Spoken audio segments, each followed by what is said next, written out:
Young tiger NTR career లో Brindavanam cinema ఒక మర్చిపోలేని సూపర్ హిట్ అయింది. అప్పటిదాకా మాస్ సినిమాలు చేసిన ఎన్టీఆర్ ని ఫ్యామిలీ ఆడియన్స్ కి బాగా దగ్గర చేసిన సినిమా అది.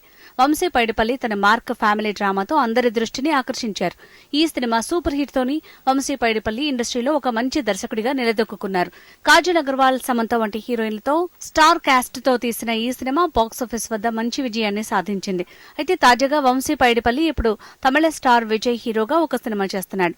విజయ్ డైరెక్ట్ తెలుగు సినిమాలో నటించడం ఇదే మొదటిసారి. దిల్ రాజు ఈ సినిమాని నిర్మిస్తున్నారు.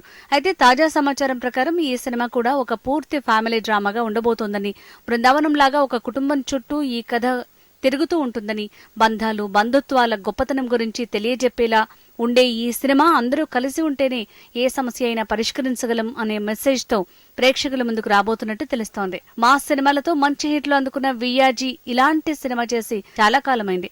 మరి ఇలాంటి సినిమాతో విజయ్ ని ప్రేక్షకులు ఎంతవరకు ఆదరిస్తారో తెలియాలంటే మరికొద్ది రోజులు ఎదురు చూడాల్సిందే.